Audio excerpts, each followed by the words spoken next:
Friends, నేను సౌహార్దత చెప్పడానికి రాలేదు, సహబాధితుడిగా వచ్చాను ఇక్కడికి. ఈ మధ్య నన్ను తిరిగితే 10,000 వ్యూస్ కు గ్యారంటీ వస్తాను. అది ఉపాధి హామీ పథకం అయిపోయింది. ఏం చేయాలి మీరు గమనించండి. నేను మాట్లాడిన వెంటనే నన్ను మెచ్చుకుంటూ పెట్టినా, నన్ను తిట్టుకుంటూ పెట్టినా 10,000 వ్యూస్ కంపల్సరీ, 110%. అది అలా అష్యూర్డ్ స్కీమ్ అయ్యాను. కానీ ఇక్కడ మహిళా జర్నలిస్ట్ లో మేము నిజంగా మిమ్మల్ని మహిళా జర్నలిస్ట్ అనం, మీరు జర్నలిస్టులు అంటే మీరేం ప్రత్యేకంగా మహిళా జర్నలిస్టులు పురుష జర్నలిస్టులు ఉండరు. జర్నలిజం అయితే మా మీద దాడిని భరించగలుగుతాం, మీ మీద దాడిని మేమే భరించలేము. అందులో మీరు భరించి ఇంత ధైర్యంగా మాట్లాడుతున్నారంటే మొదటి విజయం మనం సాధించినట్లే. ఎందుకని వాడు ట్రోలింగ్ చేస్తున్నాడు? ఒక తులసి, ఒక వనజ, ఒక విప్లవశ్రీ, ఒక ఆస్మా, ఒక శ్రీనిధి ఇక మాట్లాడొద్దు అనేది వాడి ఉద్దేశం. మేము బహిరంగ నెట్టిక బిగ్గరగా మాట్లాడతాం, ఏం చేసుకుంటూ చేసుకోపో అన్నాం. సో ఇది మొదటి విజయం. ఇప్పుడు మనం చర్చించాల్సింది what is to be done. ఏం చేయాలంటే ఇంకా బిగ్గరగా మాట్లాడాలి. ఇది మొదటిది. ఎంత బిగ్గరగా మాట్లాడాలి? వాడు నిలబడేలా మాట్లాడాలి. ఎంతకాలం మాట్లాడుతుందా ట్రోలింగ్ చేస్తాడు, ఎప్పుడోసారి ఓపిక నశిస్తాడు కదా. ఫార్చునేట్లీ మనలాంటి వాళ్ళు పెరుగుతున్న కొద్దీ వాడికి టైం కూడా సరిపోదు, డిస్ట్రిబ్యూట్ అవుతుంది. క్షేత్రగణితం, మెన్సురేషన్, నలుగురు ఉన్నప్పుడు వాళ్ళందరూ నలుగురు మీద పడతారు. 40 మంది అయితే 40 మంది మీద పడతారు. 400 అయ్యారనుకోండి, మనం డిస్ట్రిబ్యూట్ అయిపోయి మన మీద ఆడు తగ్గుతుంది. అందువల్ల మనం మరింత ఎక్కువ మందిని సృష్టించే పని మనం చేయాలి. అందుకు మీరు నిజంగా మిమ్మల్ని అభినందిస్తున్నాం, ఎందుకంటే మీరు ధైర్యంగా ఉండడం. డిఆర్ మంకేకర్ అనే గొప్ప సంపాదకులు నో మై సన్ నెవర్ అని జర్నలిజంలోకి వచ్చే కొడుకును ఉద్దేశించి ఆ రోజుల్లో బుక్ రాశాడు. కానీ ఆ రోజుల్లో జర్నలిస్టుల స్థితిగతుల గురించి ఆలోచించి రాశాడు, ఈ ట్రోలింగ్ కాదు. సో ఈ రోజు ట్రోలింగ్ చూసి కూడా నో మై డాటర్ నెవర్ అనే దశ వచ్చింది. ఎస్ మై సిస్టర్ ఆల్వేస్ అని చెప్పాలి. అలా మనము వందలాది మంది జర్నలిస్టులను తయారు చేయడం వల్ల ట్రోలింగ్ ఆపడం కాదు, ట్రోలింగ్ విల్ బికమ్ కాస్ట్లీ. ఎందుకంటే మనం 500 మంది ట్రోల్ చేయాలని వాడు ఎక్కువ మంది పెట్టుకోవాలి. దీన్నే ఇప్పుడు అసిమెట్రిక్ వార్ఫేర్ అంటారు. ఇరాన్ వాడు సాధించింది అదే కదా. They have to impose cost on them. వాడి ఖర్చు పెరగాలి, వాడి పని పెరగాలి, అప్పుడు వాడు ఎక్కడో కానీ ఆగుతాడు. సో అందువల్ల మనం ఎక్కువ మంది జర్నలిస్టులను సృష్టించడం రెండవ పని కావాలి. మూడవ పని ఏంటంటే దీనికి క్విక్ ఫిక్స్ సొల్యూషన్స్ లేవు ఫ్రెండ్స్. నా రిక్వెస్ట్ ఏంటంటే ఇక్కడ ఉన్న చాలా మంది పెద్దలు ఉన్నారు, కాంచనమూర్తి గారు, శ్రీనివాస్ గారు, నారాయణ గారు, మీరు ఇనిషియేటివ్ తీసుకోవాలని నా విజ్ఞప్తి. మీరు ప్రతి రాజకీయ పార్టీ అగ్రనాయకుని 2 తెలుగు రాష్ట్రాల నాయకుల దగ్గరికి వెళ్ళి మా మీద నాగేశ్వరం మీద జరిగే ట్రోల్ గురించి మాట్లాడకండి, అది ఈజీగా డిఫెండ్ చేసుకుంటారు. ఇక్కడ మహిళా జర్నలిస్టుల మీద జరిగే ట్రోలింగ్ గురించి మాట్లాడండి, వాడు డిఫెన్స్ చేసుకోలేడు. It just not possible. ఇప్పుడు ఇక్కడ వాళ్ళ మీద జరిగిన దాడిని వాడు సభ్య సమాజం ఎవడు డిఫెండ్ చేసుకోలేడు. సో అందువల్ల నాగేశ్వరం మీద జరిగే దాడి గురించి అసలే మాట్లాడకండి, వాడు డిఫెండ్ చేసుకుంటాడు. సో అందువల్ల మహిళా జర్నలిస్టుల పైన దాడిని ఇలాంటి పోస్టర్లు తీసుకెళ్లి చూపెట్టి ఇది మీ వాళ్ళు చేస్తున్నారు, ఇలా నేను కొన్ని తీసుకెళ్లి పంపించాను. అప్పుడు వాళ్ళు ఏమన్నారంటే సార్ మా పార్టీ వాళ్ళు కాదు, మా పార్టీ మీద వ్యతిరేకత రావడానికి మా ప్రత్యర్థులే మీ పైన ఇలా ఎలా చేస్తున్నారని చెప్పారు. అది కూడా జరుగుతుంది వాస్తవం, కొంత లేదని కాదు, అదో 10% ఉంటుంది. సో అందువల్ల అన్ని రాజకీయ పార్టీలు, 2 తెలుగు రాష్ట్రాల్లో ఉన్న రాజకీయ పార్టీల నాయకులు, తెలంగాణ వాళ్ళు, ఆంధ్రప్రదేశ్ నాయకులు కూడా హైదరాబాద్ లో ఉంటారు వీకెండ్ కనుక కలవడం కూడా సులభమే. అందరినీ కలిసి ఇంకో ఉమెన్ జర్నలిస్టుల పైన ఇలా ట్రోల్ చేస్తున్నారు, ఇది శాంపుల్ మాత్రమే, మీరేమంటారు అని అడగాలి. ఇది మొదటిగా మనము చేయాల్సిన మొదటి పని. ఇది అన్ని పార్టీలు తరతమ తేడా లేకుండా అన్ని రాజకీయ పార్టీలను కలవాలి. ఆ తర్వాత ఏం చేయాలి? 4వ సొల్యూషన్, ఇలాంటి ఒక రౌండ్ టేబుల్ పెట్టి అన్ని పార్టీల నాయకులను పిలిచి వాళ్ళ ముందర చర్చ పెట్టాలి. సో వాళ్ళు ఎంత లోపల ఈ పని చేయించినా బయట వచ్చి సమర్థించుకోరు, ఇంపాసిబుల్. ఇంకా మన సమాజం అంతా అనాగరికంగా కాలే, ఇంకో 10 ఏళ్ళు పడుతుంది. ఇలాంటి వ్యవస్థ ఇట్లే కొనసాగుతూ 10 ఏళ్ల తర్వాత బహిరంగ కూడా సమర్థించుకుంటారు. మీరు కనుక రాజకీయ పార్టీల ప్రతినిధులను పిలిచి కూర్చుండబెట్టి ఇందులో ఇప్పుడు కొంతమంది కేస్ స్టడీ చెప్పారు, అస్మా, విప్లవశ్రీ, వీళ్ళ కేస్ స్టడీస్ ముందు పెట్టాలి. మీరు ఏమంటారు చెప్పండి. So what will you do? మీరు ఆన్సర్ చెప్పండి. నేను చెప్పి ఆ రాజకీయ పార్టీలను పబ్లిక్ గా నిలదీయాలి. ఎందుకంటే ఇది ట్రోలింగ్ అనేది అనేక లేయర్స్ లో జరుగుతుంది. ఒక అతిపెద్ద లేయర్ పొలిటికల్ పార్టీల ట్రోల్ ఫ్యాక్టరీనే. దాన్ని మనం ఈజీగా ఎదుర్కోవచ్చు.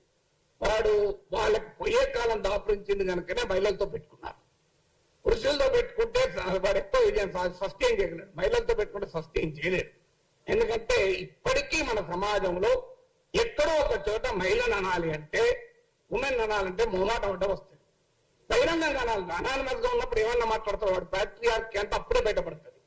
కానీ పబ్లిక్ గా ఉన్నప్పుడు బయటపడాలంటే కష్టపడతాయి. ప్రైవేట్ గా ఉన్నప్పుడు వాడి ప్యాట్రియార్కీ బయటపడుతుంది, వాడి కులపిచ్చి బయటపడుతుంది, అన్ని బయటపడుతుంది. కానీ పబ్లిక్ గా ఉన్నప్పుడు అవన్నీ దాచుకొని నటిస్తాడు కనుక ఆ నట సార్వభౌములుగా అవతారం ఎత్తిన సమయంలో వాళ్ళని నిలదీయాలి. మీరు ఏం చెప్తారు చెప్పండి, ఇంకో ఇలా ట్రోల్ చేస్తున్నారు. అది నెక్స్ట్. తర్వాత లీగల్ బ్యాటిల్ నాకు పెద్దగా నమ్మకం లేదు. ఎందుకంటే నేను 2023లో కేసు పెట్టాను. ఇప్పటికీ కేసు ఏమీ కాలేదు. నా సమయం వృధా అవుతాను. అందువల్ల ఆ కేసుల వల్ల ఏమీ ప్రయోజనం లేదు. నేను పోతే ఏమన్నారు కదా, ముఖ్యమంత్రి పైన ట్రోలింగ్ ఉండదు సార్, మిమ్మల్ని ఏం చెప్తాను. సో అందువల్ల ఐ హావ్ నో బిలీఫ్. చెయ్యొద్దని అంటలేడు, కానీ ఐ హావ్ నో బిలీఫ్. ఇంకొకటి చెప్తాను. ఈ మధ్య నా గురించి 2 టీవీ ఛానల్ పెద్ద డిబేట్లు పెట్టి, సో ఆన్లైన్ లో సోషల్ మీడియాలో ఎంత బూతులు తిరుగుతారో టీవీలో కూడా బూతులు తిట్టారు. ఇంకా దారుణం. 2 టీవీ ఛానల్, ఒక టీవీ ఛానల్లో యాంకర్ ఆపాడు, ఇంకో టీవీ ఛానల్ యాంకర్ ప్రోత్సహించాడు. ఆ టీవీ ఛానల్ యజమానికి నేను ఫోన్ చేసింది. ఎందుకంటే ఈ మధ్య నా మీద 20 నిమిషాలు మాట్లాడాడు. 20 నిమిషాలు ఆయన పాపులర్ కామెంటరీలో నా గురించే మాట్లాడాడు, దేశంలో ఏ సమస్య లేనట్టు. నేను ఫోన్ చేసి అడిగాను, నువ్వు అద్భుతంగా విశ్లేషణ చేశావు, కానీ ఒక్క మాట అయినా ఇంత నీచంగా నాగేశ్వరరావు తప్పని అనే ధైర్యం ఎందుకు చేయలేకపోయావు అన్నా. పోనీ నీవు కేసులు పెట్టినందుకు రైట్ అని చెప్పుకునే ధైర్యం ఎందుకు చేయలేకపోయావు చెప్పండి అన్నా. తప్పని నువ్వు అన్నందుకు ధైర్యం చేయాలి, పోనీ రైట్ అన్న ధైర్యం చేయాలి, నాకు అభ్యంతరం లేదు. అంటే ఆ కేసులతో ఏమవుతుంది, నా మీద కూడా ట్రోలింగ్ జరుగుతుంది అంటాడు. సో అందువల్ల దయచేసి ఇక్కడున్న జర్నలిజం పెద్దలకు నా విజ్ఞప్తి ఏంటంటే, ఇది ఆన్లైన్ మీడియా కాదు, మెయిన్ స్ట్రీమ్ మీడియాలో కూడా అతి నీచంగా నా పైన 1 hour డిబేట్ పెట్టి చర్చించారు. So can you imagine, main stream debate లో నీచంగా వ్యక్తిగతంగా మాట్లాడారు, కానీ దాన్ని ప్రోత్సహించినారు ఆ టీవీ ఛానల్స్. సో ఈ దూరం నాతో మొదలైంది. మీరు చూడండి, భవిష్యత్తులో ఈ టీవీ ఛానల్ కూడా ఆ ట్రోల్ ఆర్మీల ఎక్స్టెన్షన్ లే. మనందరికీ తెలుసు ఈ ట్రోల్ ఆర్మీలను ఏ రాజకీయ పార్టీలు పోషిస్తున్నాయో ఆ టీవీ ఛానళ్లను కూడా అవే రాజకీయ పార్టీలు పోషిస్తుంది. ఇది అనుమానం లేదు. అందువల్ల వాళ్ళు కూడా అదే పని చేస్తున్నారు. అందువల్ల వారి యాజమాన్యాల పైన కూడా ఒత్తిడి తేవాలి. డిబేట్ పెట్టండి, ఎవరన్నా మేమన్న మాటలు కనిపిస్తున్నది, ఇది ఎంతన్నా డిబేట్ పెట్టండి. కానీ మీకు ఎవరిచ్చారు అధికారం నీచంగా వ్యక్తిగతంగా మాట్లాడటానికి? కనీసం ఆ డీసెన్సీ అన్న టీవీ ఛానల్ పాటించాలి కదా, అట్లీస్ట్ మెయిన్ స్ట్రీమ్ మీడియా అన్న పాటించాలి కదా. పోనీ ఆన్లైన్ అంటే అనానిమస్, వాడు ఎవడో తెలియదు, కానీ టీవీ ఛానల్ తెలుసు కదా మనకు. వాళ్ళు నాతో కూడా డిబేట్లు పెట్టిన యాంకర్లే కదా. మళ్ళీ విచిత్రం ఏంటంటే, మరి ఎలా మాట్లాడాలి? వాళ్ళు రాజకీయ పార్టీ అధికార ప్రతినిధులను పిలిపించి ఆ అధికార ప్రతినిధుల చేత నీచంగా తిట్టిస్తున్నారే. ఈ టీవీ ఛానల్ కన్నా సిగ్గుండాలి కదా. సో ఎందుకు ఈ మాట చెప్తున్నా అంటే, మెయిన్ స్ట్రీమ్ మీడియాలో కూడా ఈ ట్రోలింగ్ ఎగబాకుతోంది. ఈ ధోరణి రాబోయే కాలంలో మరింత ప్రమాదకరంగా మారుతుంది. ఎందుకంటే ఇక నెక్స్ట్ ఏం చేయాలి, ఇవన్నీ మనం what is to be done అనే దాంట్లో ఏం చేయాలి అంటే, సమాజానికి sunlight is the best disinfectant అన్న సుప్రీం కోర్టు. అంటే మనం ఇంకా ఎక్కువ మాట్లాడడం వల్ల మాత్రమే. ఓ తత్వవేత్త అంటాడు, నిలబడితే నీవటే పద్ధతి, విస్తారమైన సమాజాన్ని మన వెనకాల నడిపించుకోవడమే. దానికి పరిష్కారం ఏంటంటే, శత్రువు మనని కొడితే ప్రజలకు తాకాలి, మనము శత్రువును కొట్టితే కూడా వారి వెనకాలన్న ప్రజలను స్పందించేలా చేయాలి. అందువల్ల ప్రజా సమస్యల పైన మరింత ఎక్కువగా మాట్లాడితే వద్దన్నా వాళ్ళే మన రక్షణకు వస్తారు. నువ్వు నన్ను ట్రోల్ చేస్తావు, నేను విశాఖ స్టీల్ ప్లాంట్ కార్మికుల తరఫున మాట్లాడినా, వాళ్ళు చూసుకుంటారు. నువ్వు నన్ను ట్రోల్ చేస్తావు, నేను పొగాకు రైతుల పక్షాన మాట్లాడినా, ట్రోల్ చేసి చూసుకో, వాళ్ళు చూసుకుంటారు. నువ్వు ట్రోల్ చేస్తావు, నేను ఆక్టా రైతుల పక్షాన మాట్లాడినా, నీవు ట్రోల్ చేస్తావు, నేను తెలంగాణ పోలీసులకు ఉద్యోగాల కొరకు బాధపడుతున్న నిరుద్యోగుల గురించి మాట్లాడతా. ఏం చేస్తావు చూడండి. అందువల్ల నేను ఈ మధ్య పనిగట్టుకుని ఇదివరకన్నా ఎక్కువగా ఎక్కడ ప్రజా సమస్య ఉందో జల్లెడ పట్టి వెతికి వాళ్ళ గురించి ఎక్కువ మాట్లాడుతున్నా. ఎందుకంటే అల్టిమేట్ గా ప్రజలే మన కవచము, అది గుర్తుపెట్టుకుందాం. సో అందువల్ల మరింతగా ప్రజా పక్షాన విస్తారమైన జనం సమస్యలు మనం తీసుకొని జనం భుజాల మీద తుపాకీ పెట్టి మనను వాడు ట్రోల్స్ భుజాల మీద తుపాకి మనం కాలుస్తున్నారు కదా, మేము జనం భుజాల మీద తుపాకి పెట్టి మీ సంగతి చెప్తాం. అప్పుడు ఏమంటారో చూడండి, మీరు మమ్మల్ని కొడతానంటే ఆ ప్రజలే మా రక్షణకు వస్తారు. అది మన అనుభవం అందరిది కూడా. అందువల్ల ఇలా మనం ఆలోచించాల్సింది ఏంటంటే తత్వవేత్తలు సమాజాన్ని పరిపరి విధాలు నిర్వచించారు. ఈ ట్రోలింగ్ గురించి 100 రకాలుగా చెప్పగలిగే సామర్థ్యం ఉన్నవాళ్ళు, అనుభవం ఉన్నవాళ్ళు ఇక్కడ చాలా మంది ఉన్నారు. Let us find a solution. అందువల్ల కొన్ని సొల్యూషన్, ఎవరి దగ్గర పర్మనెంట్ సొల్యూషన్ లేదు. సుప్రీంకోర్టు మాట అంటది, హేట్ కు పరిష్కారం ఏంటంటే ఫ్రెటర్నిటీ అమౌంట్ సిటిజన్స్ అని సుప్రీంకోర్టు తీర్పులు చెప్పింది. ఇవాళ మీరు పెట్టింది సరిగ్గా అదే పని. Fraternity amount fellow journalist will always be a solution.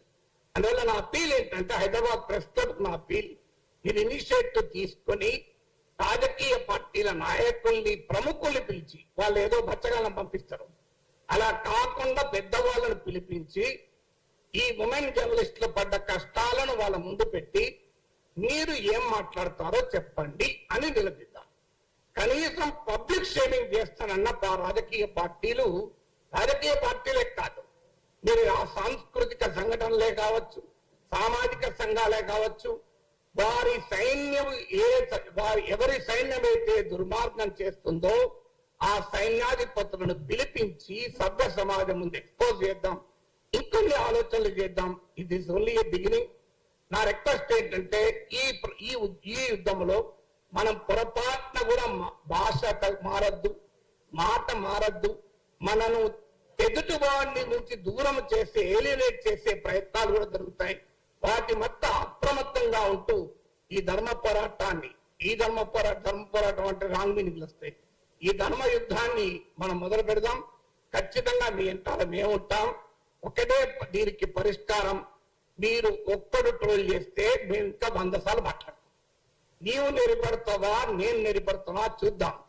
Bhagat Singh అన్న 10 మాటలు ఉన్నాయి. సర్ పడోసి కి తమన్నా హై, ఆశా హై దిల్ మే, దేఖ్నా హై జోర్ కిత్నా బాజు ఏ కాతిల్ మే అన్నాడు. నువ్వు ఎంత దాడి చేస్తావో, నీ దగ్గర ఎంత శక్తి ఉందో చూద్దాం, నా దగ్గర ఎంత శక్తి ఉందో చూద్దాం. అందువల్ల ఈ పోరాటాన్ని, ఈ జర్నలిజాన్ని మరింత ఉధృతంగా తీసుకెళ్లడమే సమస్యకు ఒక పరిష్కారం. ఇదొక వార్. ఈ వార్లో పోరాడిన వాడిదే గెలుపు. అందువల్ల మనం పోరాడుదాం, ఐక్యంగా పోరాడదాం, విజయం సాధించుదాం. Thank you very much.